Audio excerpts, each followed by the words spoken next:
Alright, so magandang umaga sa lahat ng mga OFW natin. And sa first time po tayo mapanood sa YouTube channel, thank you very much. Please subscribe, click mo na po yan, Doc Gigi Sunga. Okay, so this vlog is intended for OFW only. Ayan. So medyo matagal ko kayong hindi napagtunan ng pansin, ano?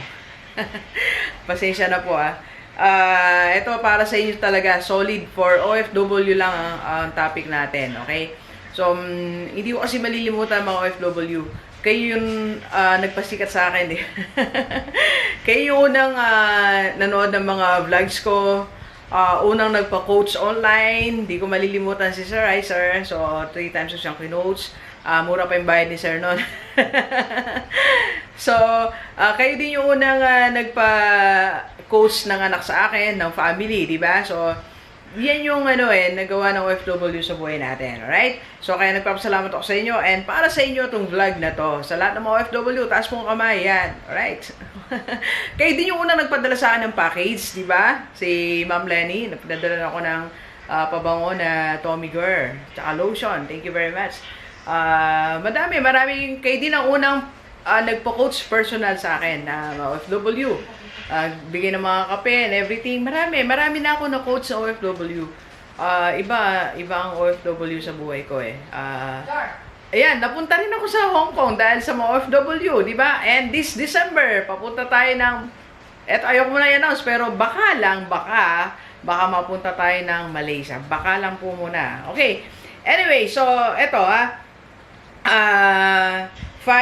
ayan. 4 investments at 2 negosyo na para sa mga OFW. So, kung ikaw isang OFW, get your notebook, ballpen, at tara na. So, pag-aralan na natin. Ano yung mga investment na kayang-kaya ng isang OFW? Ito sa lahat mga OFW, right? Dahil mahal ko kayo, ito ang aking advice sa inyo. Huwag kayong papayag na 2 years na kayo dyan, 3 years, 4, 5 years, wala pa rin kayong investment at negosyo dito sa Pilipinas. Hindi pwede yan, okay? So, ayaw ni Doc G yan. Hindi pwede yan, di ba? Ayaw ko matapos ang kontrata nyo, mag-10 taon kayo yan, 20 years. Wala. 0. May mga ganon, pero ayaw ko po mangyari sa inyo yan. Kung nangyayari man yan ngayon sa inyo, may panahon pa tayo. Okay? Ito na yung pag-aaralan natin. Simple, madali, kaya nyo simulan. Number 1, dapat investment na meron ka, simulan mo na ang Pag-ibig MP2. Right? So, sa lahat ng mga na-coach ko na, ang dami nang nagsimula ng Pag-ibig MP2. Okay? So, Doc G, paano ba yung Pag-ibig MP2? You can apply there. May mga OFW kasi na dyan nakapag-apply. So, makipagkaibigan ka kasi sa kapwa mo OFW na maayos. Okay? Na matino. May mga OFW kasi tayo na sinusumbo sa akin na ibang OFW na nalilihis ng landas, na nawawala sa timpla, nawawala sa focus, 'di ba? So gayahin natin yung mga nasa tamang landasin na OFW, okay? So tanungin niyo saan sila na Pag-ibig MP2, or kung wala diyan, magutos kayo ng magutos kayo ng kamag-anak nyo na pupunta sa any Pag-ibig office dito sa Pilipinas. Magpa-member kayo. Okay? Then, mag-start kayo maghulog. Okay? Mag-start maghulog kahit 1,000 a month. Ang Pag-ibig MP2 po, para sa first time na marinig yan, it's an investment provided by our company, by our government. Okay? So, sa Pag-ibig yan, Pag-ibig MP1 kasi, that's our membership. So, make sure member din kayo yan. Para pagdating ng araw, kahit pangkapi lang, pambili ng biogesic, meron kayo, di ba? Ang Pag-ibig MP2, ito, malaking magagawa sa buhay nyo. Sa 5 year investment, then, ang ano nyo po dyan, hindi kayo napapressure kung magkano yung hulog nyo. Pero I suggest na magkaroon kayo ng fix na ihulog dyan. For example, 1,000 a month. Pwede na, di ba? O sobrang laki ng sweldo nyo dyan. May mga OFW malaki ng sweldo. Let's say, 3,000 a month. Kaya, yung iba nga kausap ko po, na coach ko, nakapagulog silang 5,000. Sa mga party ng Europe, US, kaya nilang magpahulog ng 5,000 pesos. Okay?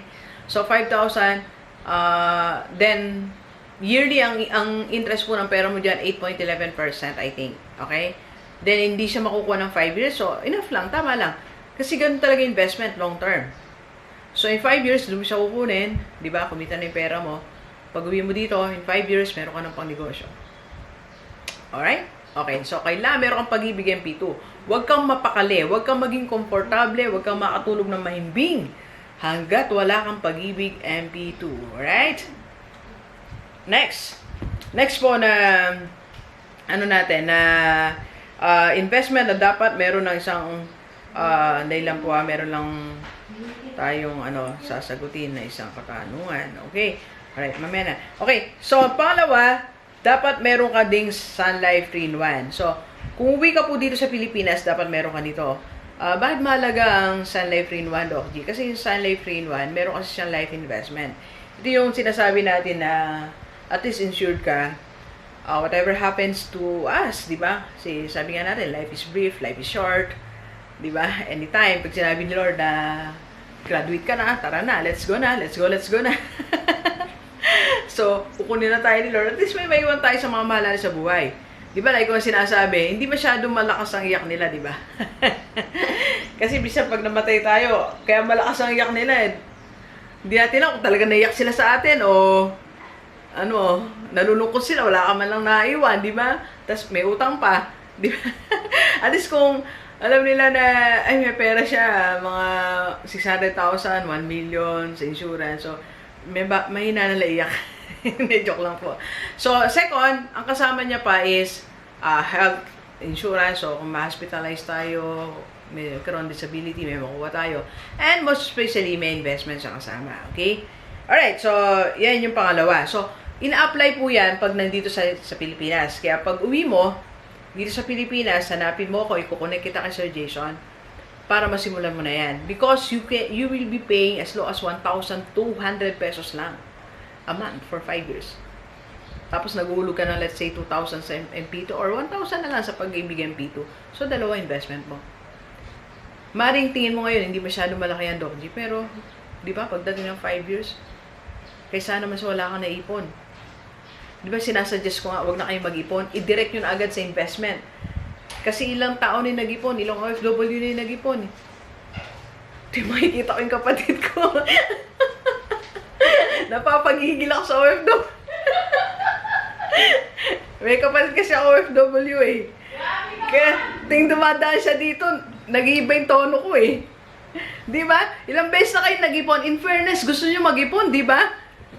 Mga OFW, alam ko naman na you are desiring to save money. Di ba? Dinidesire nyo yan eh. Ang problema, pag nanghingi kami dito sa Pilipinas, napapadala nyo hindi na dapat ipadala. Di ba? Yung na-save nyo, pinapadala nyo pa.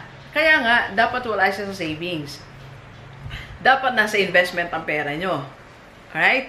And, third, na dapat meron ka. Huwag ka rin matulog nang wala ka nito. Huwag ka rin papayag na wala ka nito. IMG Kaiser.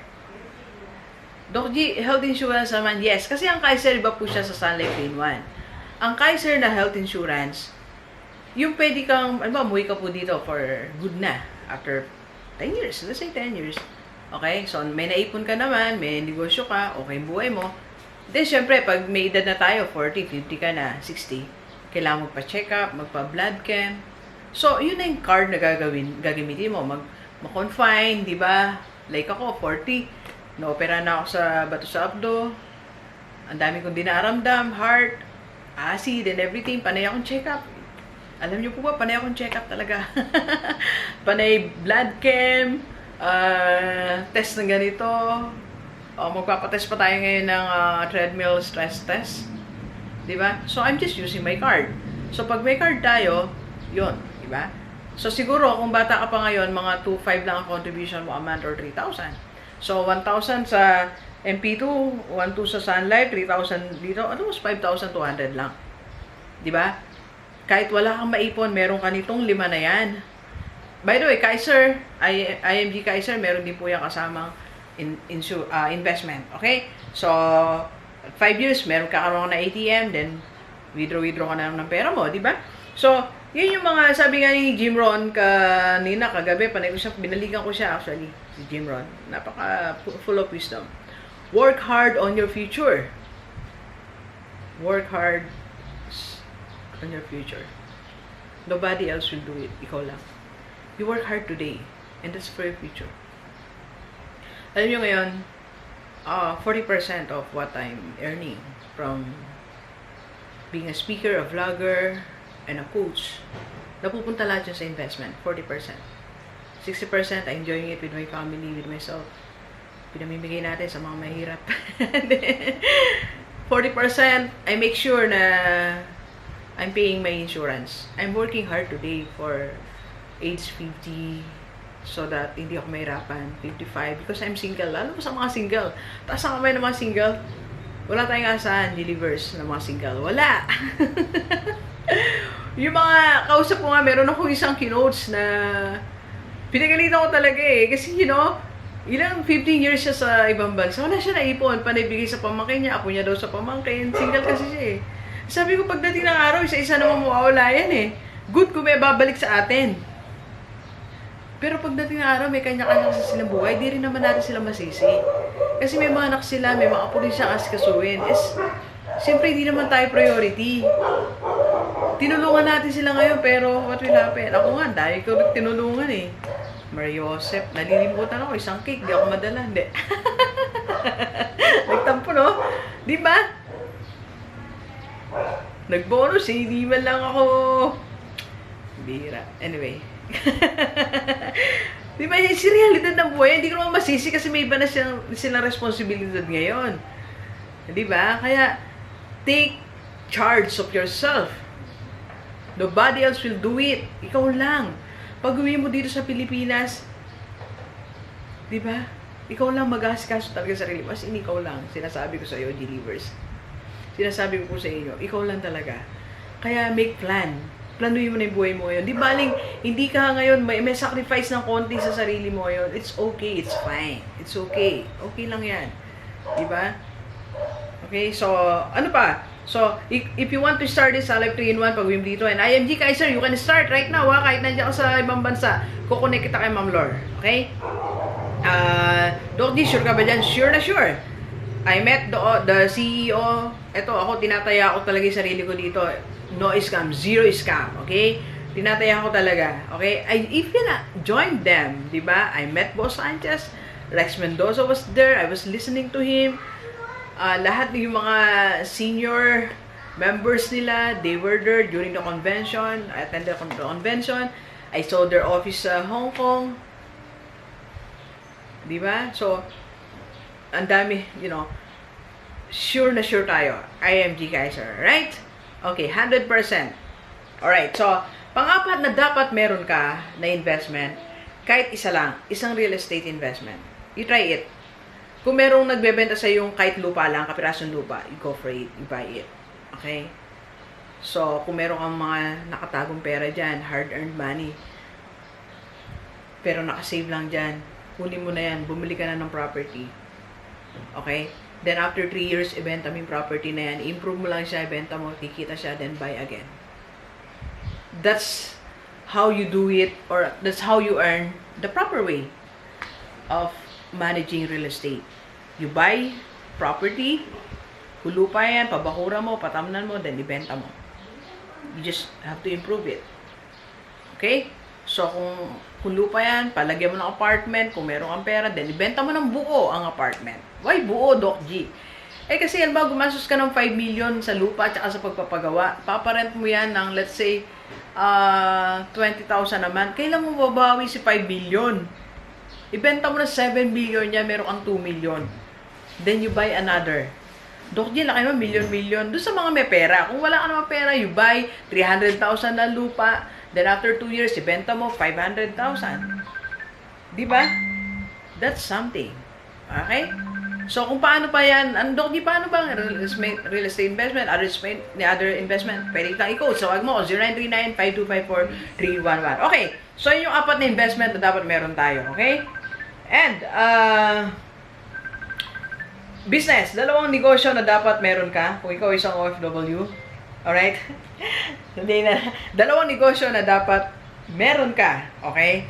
So, una-una, sa lahat ng mga OFW, pwede ka naman magkaroon ng negosyo dito sa Pilipinas. So, sabi ko nga, you better start nang nandito ka. Kung talaga hindi may iwasan, nandiyan ka pa rin sa ibang bansa, but you want to start your own business here. Pwede naman, okay? So, ano bang negosyo yung pwede? Yung simpleng negosyo lang, huwag yung masyadong komplikado. Ba, huwag kang magtayo ng restaurant kung wala ka dito sa Pilipinas. Kasi ang restaurant, matrabahong negosyo niyan. At kung magbabayad ka lang ng tao to manage that, mapapagod siya, magi-give up siya. Kasi hindi niya naman negosyo yan eh. Iba yung pagtitiis natin, sakripisyo natin as the owner, kaysa dun sa pagsasakripisyo ng binabayaran mo lang. Eventually, magi-give up siya eh, mapapagod siya. Pero tayo, pag negosyo natin yan, okay, kahit pagod tayo, gigising pa rin tayo maaga because we have strong reasons, di ba? Yan, mapuntal lang tayo sa reasons. Okay?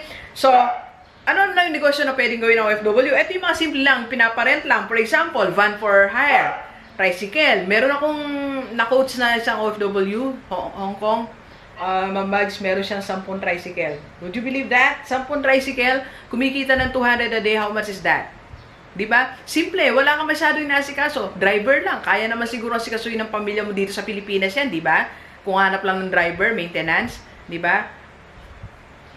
Okay? Alright. Kausap ka na tayo. Ano pa? Yan, so, van for hire, tricycle for rent, video for rent, chairs and tables, yung mga for rent lang, billiards, yung madali lang i-manage, okay? So, pwede yan, okay? And isa pang negosyo na pwede sa'yo sa mga OFW, franchise. Huwag yung masyadong kamahal na franchise, ha? Kasi nung minsan may kino-coach ako, sobrang mahal ng franchise. Medyo nahirapan silang makabangon. Yung mura lang, like Express Pay, may mga mura silang, parang deal. Water refilling station na installment. So, yung kasi yung franchise business, may mga system na yan. So, madali na. Pag uwi mo dito, simulan mo na 1 month, 2 months bago ka umalis, magturo ka muna, mag-train ka ng isang mga kasama dito. Okay? Alright, so yan ang mga 4 na investment at 2 negosyo na pwede sa lahat ng mga OFW. Okay? You can start right now. Ngayon na. So, tawagan mo ako para makonect na kita sa mga tamang tao, sa Sun Life, IMG, diba? And if you have other questions, I can coach you. I can be your wealth coach. Alright, so thank you very much. And share this video sa lahat ng kaibigan natin. Lahat ng mga OFW at pamilya dito sa Pilipinas para maintindihan nila ang inyong gagawin. Alright, so thank you very much, Delivers. Enjoy the rest of the day. And let's go, let's go.